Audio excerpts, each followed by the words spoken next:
अंधारात कुजबुज काया केसांच्या आणि बळकट शरीरयष्टीच्या आकाश 28 वर्षांचा भारतीय पुरुष मनप्रकाश असलेल्या बारमध्ये त्याची व्हिस्की पित होता.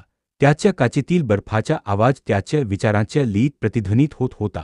तो शहरात नवीन होता, नुकताच कामावर आला होता आणि एकटेपणा त्याला कुरवावू लागला होता.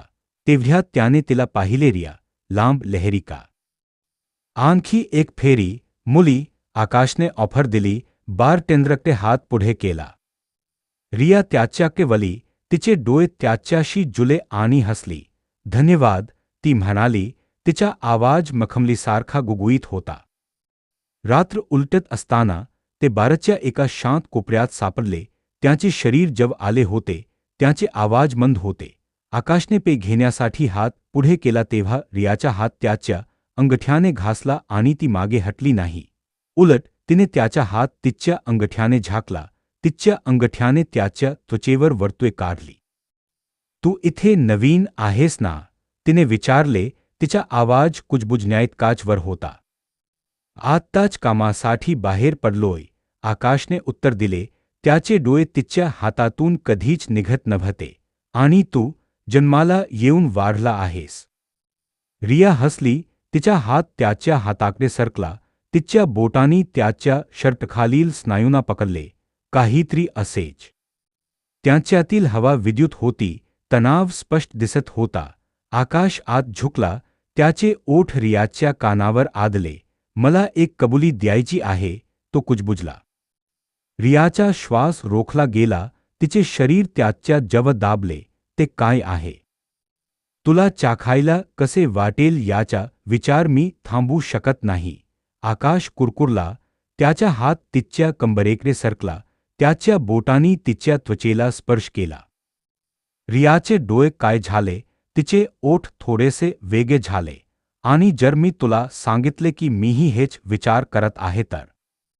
आकाशचा हात रियाच्या मांडीवर गेला. त्याची बोटे तिच्या पायावर दाबत होती. त्याचा स्पर्श हलका पण आग्रही होता. रियाचा श्वास पुन्हा अडकला. ती त्याच्या स्पर्शात झुकत असताना तिचे डोळे बंद झाले. चला इथून निघून जाऊया, आकाश कुजबुजला. त्याचा हात वर सरकला. त्याची बोटे तिच्या स्कर्टच्या काठावर घासत होती. रियाने मान हलवली. तिचे डोळे त्याच्या डोळ्याला भिडले. तिचे ओठ एक उदास हास्यामध्ये वळले. मार्ग दाखवा. आकाशाच्या अपार्टमेंटमध्ये परतल्यावर त्यांनी वेळ वाया घालवला नाही. आकाशचे हात रियाच्या केसांवर होते. त्याचे तोंड तिच्यावर होते. त्यांच्या जीभ भुकेल्या चुंबनात नाचत होत्या. रियाचे हात आकाशाच्या छातीवर होते. तिचे नखे आकाशाच्या त्वचेत खोदत होते कारण तिने त्याला जवळ ओढले. तुझी चव माझ्या कल्पनेपेक्षाही चांगली आहे, आकाश तिच्या ओठांवर कुरकुरला. त्याचे हात तिच्या कमरेकडे सरकले. तिला वर उचलले जेणेकरून ती तिचे पाय त्याच्या भोवती गुंडाळू शकेल. रियाने एक मंद आवाज काढला. तिचे हात आकाशाच्या केसांकडे सरकले. तिच्या बोटांनी त्याच्या काया कप्प्यामध्ये गुंतले. मला तू हवा आहेस, ती कुजबुजली. तिचे ओठ त्याच्या ओठांवर घासत होते. मला तू माझ्या आत हवा आहेस. आकाश ओरडला. त्याचे कंबर तिच्यावर दाबत होते. त्याचा लंड जोरात आणि तयार होता. अजून नाही, तो कुजबुजला. त्याचे तोंड तिच्या मानेकडे सरकले. त्याचे दात तिच्या त्वचेवर चावत होते. मला आधी तुझी चव घ्यायची आहे. तो तिला बेडरूममध्ये घेऊन गेला. बेडवर झोपवला. रियाने त्याच्या पायामध्ये गुडघे टेकले. तिचे डोळे इच्छेने काय झाले. आकाशचे हात तिच्या मांड्याकडे सरकले. त्याची बोटे गुगुईत त्वचेला शोधत होती आणि नंतर तिच्या पेंटीकडे सरकली. त्याची बोटे कापरात अडकली आणि ती ओढून काढली. आकाशचे डोके तिच्या पायामध्ये बुडत असताना त्याची जीभ तिच्या वर्तुळांना, तिच्या क्लिटला चाटत असताना रियाचा श्वास रोखला गेला. तिने एक मंद आवाज काढला. तिचे कंबर थोडेसे हलत होते. तिचे हात चादरीवर मुठी मारत होते. तुला खूप छान वाटते, आकाश कुरकुरला. त्याची जीभ तिच्या क्लिटभोवती फिरत होती. त्याची बोटे तिच्या घड्या फाडत होती. एक बोट तिच्या आत सरकत होती. रियाचा श्वास थोड्या वेळाने आला. आकाशची बोट तिच्या आत आणि बाहेर फिरत असताना तिचे शरीर ताणले जात होते. त्याची जीभ तिच्या क्लिटवर धडकत होती. अरे देवा, ती ओरडली. तिचे डोके एका बाजूने दुसऱ्या बाजूला धडकत होते. थांबू नको. आकाशने तसे केले नाही. तो त्याच्या बोटाने तिला चोदत राहिला. त्याची जीभ तिची क्लिट चाटत आणि चोखत राहिली जोपर्यंत ती ओरडत नव्हती. तिचे शरीर तिच्या कामोत्तेजनाने थरथरत होते. रिया तिच्या उंचीवरून खाली येताच आकाशने तिचे शरीर वर केले. त्याचा लंड तिच्या प्रवेशद्वारावर दाबत होता. त्याने तिच्या डोळ्यात पाहिले जेव्हा तो तिच्या आत ढकलत होता. तिच्या भिंती घट्ट आणि ओल्या होत्या. फक तो ओरडला. त्याचे कंबर प्रथम हळूहळू हलत होते, नंतर जलद, अधिक जोरात. तुला खूप चांगले वाटते. रियाने तिचे पाय त्याच्या भोवती गुंडाळले. तिचे हात त्याच्या गांडीवर ठेवले. त्याला स्वतःमध्ये खोलवर ओढले. अधिक कठोर. ती ओरडली. तिचे नखे त्याच्या त्वचेत खोदत होते. मला आणखी जोरात चोद. आकाशने होकार दिला. त्याचे कंबर वेगाने हलत होते. त्याचा कोंबडा तिच्यात घुसत होता. रियाच्या ओरडण्याने खोली भरून गेली. तिचे शरीर त्याच्या शरीरासोबतच हालत होते.